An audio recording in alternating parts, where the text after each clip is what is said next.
Veamos de nuevo Efesios capítulo 5, versículos 18 al 21. Esta es nuestra lección 7 en este texto tremendo, conforme avanzamos lentamente a lo largo del libro de Efesios. Efesios capítulo 5, versículos 18 al 21. Y el tiempo es un poco más corto esta mañana, entonces queremos entrar de inmediato para ver lo que el Señor tiene para nosotros. Permítame leerle este texto de nuevo, comenzando en el versículo 18 de Efesios 5.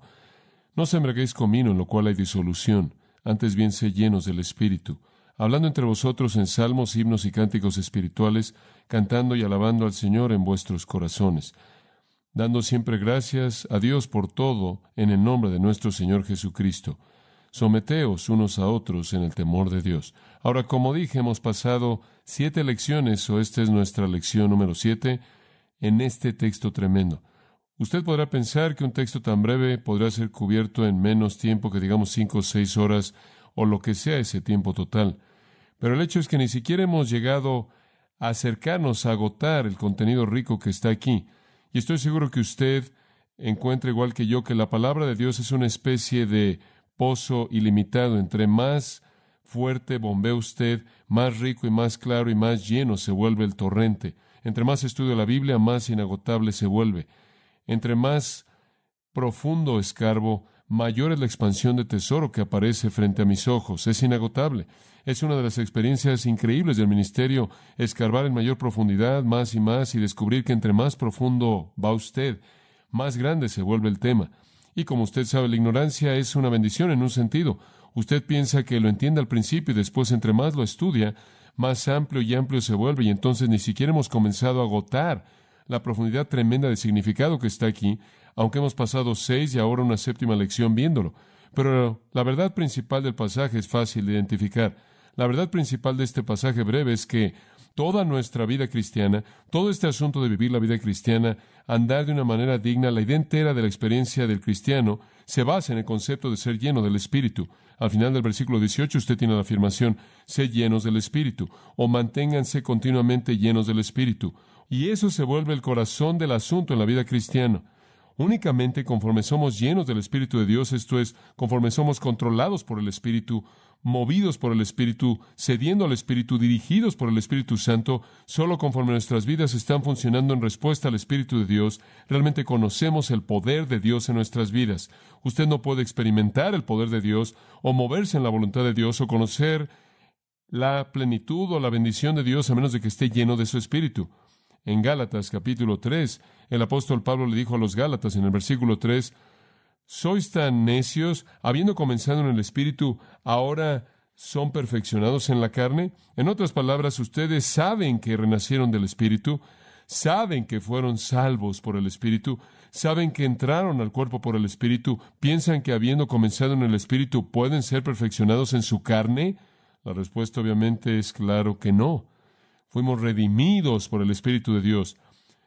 Fuimos renacidos por el Espíritu de Dios. Se nos implantó una simiente eterna incorruptible por el Espíritu de Dios, dice Pedro. Y habiendo comenzado en el Espíritu, seremos perfeccionados únicamente en el Espíritu. En otras palabras, conforme ascendemos en la escala de la madurez, crecemos solo en la medida que somos llenos del Espíritu. Cuando no somos llenos o controlados por el Espíritu, nos estancamos y no hay progreso en absoluto. Los tiempos en los que crecemos en nuestra vida son los tiempos cuando somos controlados por el Espíritu Santo. Entonces, y solo entonces, el flujo de poder de Dios funciona dentro de nosotros. Ahora, todo creyente posee al Espíritu y necesita en todo momento en la vida ceder al Espíritu de Dios. Esa es la clave de este pasaje y lo hemos estado viendo. Podría quizás expandir su entendimiento de eso al señalarle esto, que todos los líderes clave en el Nuevo Testamento se caracterizaron específicamente como personas llenas del Espíritu. Por ejemplo, dice de Jesucristo mismo en Lucas, capítulo 4, versículo 1, y Jesús siendo lleno del Espíritu. Y en Juan 3:34 dice que Dios no dio el Espíritu por medida a Él. En otras palabras, Él no midió alguna dosis del Espíritu, sino que más bien le dio la plenitud del Espíritu. Jesús inclusive dijo, las cosas que hago las hago por el poder del Espíritu de Dios. Él fue lleno del Espíritu Santo. Juan el Bautista, el precursor de nuestro Señor Jesucristo, el hombre más grande que jamás había vivido hasta ese entonces. De él se dice en Lucas 1, y él será lleno del Espíritu Santo desde el vientre de su madre. y su madre Elizabeth y su padre Zacarías. Ambos fueron también llenos del Espíritu Santo. Conforme usted avanza en el Nuevo Testamento, usted descubre, por ejemplo, en Hechos capítulo 4, que Pedro, el gran apóstol, está lleno del Espíritu de Dios. Sabemos que él fue lleno del Espíritu junto con el resto de la gente en el día de Pentecostés, pero en el capítulo 4, versículo 8 específicamente dice: entonces Pedro, lleno del Espíritu Santo, les dijo. Pedro, lleno del Espíritu. Además, avanzamos al capítulo 6 del libro de los Hechos y encontramos a los primeros oficiales seleccionados para la primera iglesia, y dice de estos individuos que debían ser hombres llenos del Espíritu Santo. Y en el versículo 5 dice: escogieron a Esteban, hombre lleno de fe y del Espíritu Santo, y a Felipe y Prócoro y Nicanor y Timón y Parmenas y Nicolao, un prosélito de Antioquía. En otras palabras, aquellos a quienes se les asignó el liderazgo de la primera iglesia fuera de los apóstoles fueron los que debían servir a la gente y fueron los que estaban llenos del Espíritu. Esteban, claro, es uno de ellos, lleno del Espíritu. Más adelante en el capítulo 7, versículo 55, cuando Esteban estaba siendo apedreado, pero él, siendo lleno del Espíritu Santo, vio hacia el cielo. Más adelante conocemos otro individuo maravilloso que prácticamente cubre el resto del Nuevo Testamento, un hombre llamado Saulo, que se vuelve Pablo. Y a él, Ananías le dice que él recibiría su vista, y en Hechos 9:17 sería lleno del Espíritu Santo. Entonces el apóstol Pablo sabía lo que era ser lleno del Espíritu. En Hechos 13:9 dice: entonces Saulo, quien es llamado Pablo, lleno del Espíritu Santo, fijó su vista en él y dijo. Allí estaba un hombre maravilloso que estaba acompañado al apóstol Pablo, un hombre que conocemos y el que era un consolador. Su nombre es Bernabé, y se dice de Bernabé en el versículo 24 de Hechos 11, él fue un hombre justo y lleno del Espíritu Santo. Como puede ver, desde Juan el Bautista y Jesús y los evangelios, a personas clave en el libro de los Hechos, aquellos que se vuelven realmente los escritores del Nuevo Testamento en parte, el concepto de la llenura del Espíritu de Dios es central. No hay manera en la que un creyente como individuo pueda operar en el poder de Dios fuera del control del Espíritu de Dios. Y entonces esto se vuelve la médula. Esto se vuelve el estándar número uno. Regresamos al lugar en donde cedemos el control de nuestras vidas al Espíritu de Dios, y claro, lo que pasó fue que personas que estaban llenas del Espíritu de Dios pudieron operar con tal poder que se dijo de ellos: han volteado de cabeza al mundo. La realidad de ceder al Espíritu Santo libera el poder divino para capacitarnos a hacer las cosas que solo Dios puede hacer. Si usted va a hacer cosas más grandes que estas, como Jesús dijo, si usted va a llegar a conocer lo que es hacer mucho más abundante de lo que usted puede pedir o entender según el poder que opera en usted, usted solo lo conocerá conforme usted es lleno del Espíritu. Y vimos eso. Eso significa ser controlado por el Espíritu, ceder a su poder. Esto es: el yo ha muerto, la voluntad personal ha muerto, el pecado es confesado y quitado de su vida, y usted es obediente al Espíritu de Dios. Y sabe una cosa, siempre me sorprende que la gente en cierta manera está en una búsqueda por tratar de reproducir el día de hoy la iglesia primera. Y creo que es parte de lo que está pasando en mi vida. No puedo hablar para las generaciones antes, pero inmediatamente en la generación antes, no estoy seguro de que fue tan intenso como es en la actualidad, pero ha existido desde que fue un alumno de seminario unos cuantos años atrás, un esfuerzo tremendo de recapturar el significado de la primera iglesia, y creo que he sido parte de ese esfuerzo yo.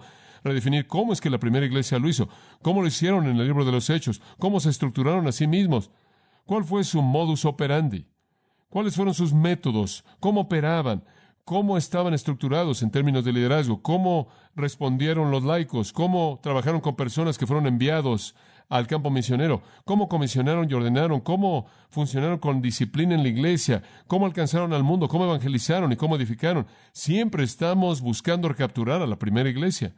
Y oímos mucho acerca de la renovación de la iglesia y la regeneración de la iglesia del primer siglo.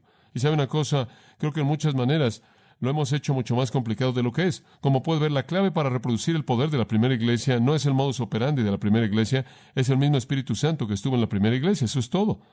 Y cuando la iglesia en el siglo XX está habitada por el Espíritu de Dios como lo es, y cuando se vuelve llena del Espíritu de Dios como Dios quiere que sea, entonces será la iglesia del siglo XX bajo la definición divina. No es cuestión de recapturar la metodología. Es cuestión de ser lleno del Espíritu de Dios. Entonces volveremos de cabeza al mundo del siglo XX. Quizás deberíamos estar menos preocupados con lo académico o la reestructuración de la iglesia y más preocupados con la inspiración de una vida llena del Espíritu, porque esa es la médula. Entonces Pablo dice aquí, en Efesios capítulo 5, versículo 18, manténgase siendo llenos del Espíritu. En otras palabras, todo lo que he dicho en el libro de Efesios, toda su posición en Cristo en los capítulos 1 al 3, toda su práctica en los capítulos 4 al 6, todo esto involucra ser lleno del Espíritu de Dios, o no puede cumplirse, no puede implementarse. Ahora, si usted recordará, hablamos de 3 puntos en este texto: el contraste, el mandato y las consecuencias. El contraste en el versículo 18, no se embriaguéis con vino, en lo cual hay disolución o azotía, disipación, enfermedad, llevando a la muerte, antes bien sé lleno del Espíritu. En otras palabras, no hagan como los paganos lo hacen, o tratan de inducir algún tipo de comunión con los dioses paganos por embriaguez. Tenemos comunión con nuestro Dios, experimentamos su poder mediante la llenura del Espíritu. Ese es el contraste. El mandato: manténganse continuamente siendo llenos del Espíritu. Es algo continuo.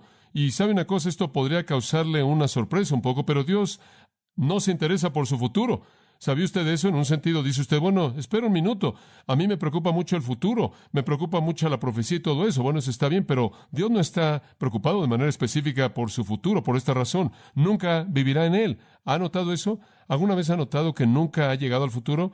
Cada vez que usted habla, óigase, es verdad. Nos gusta pensar en el pasado, la nostalgia, las cosas viejas, los muebles, nos gusta regresar, vestirnos como en los 20 de nuevo. Nos encanta el pasado y después, por otro lado, nos encanta el futuro. ¿Sabe una cosa?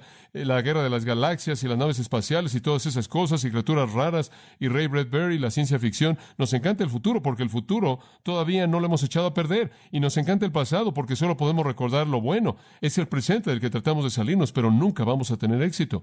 Tiene que hacerlo bien aquí. Me imagino que así es en la vida. Si usted va a ser lleno del Espíritu, no es algo que usted le promete a Dios que va a hacer, es algo que usted lo es o no. Siempre en cierta manera me gusta relacionarlo a mi matrimonio. Cuando Patricia decidió decirme sí, después de que la perseguí y en cierta manera le impuse el asunto, ella dijo, muy bien, ya no tengo otra opción, entonces me caso contigo. Decidimos casarnos. Sabía que mi padre me diría, él me dijo, prometes amar a esta mujer hasta que la muerte los separa, porque él siempre decía eso, prometes amar a esta mujer hasta que la muerte los separa. Bueno, digo, usted sabe, es una pregunta difícil de responder, ¿verdad? Digo, realmente la amo ahora, no estoy seguro de lo que va a pasar en el futuro, depende de cómo se conduce ella, usted sabe, digo, soy joven, no sé qué esperar, pero la amo ahora. Entonces me acuerdo, en cierta manera estaba esperando esto, y la boda quería ser honesto acerca de esto, prometer amarte hasta que la muerte nos separe. Usted sabe, es difícil decir eso porque usted no sabe lo que el futuro puede traer. Entonces hice un pacto ahí en mi corazón que simplemente la amaría ahora y no me preocuparía por el futuro.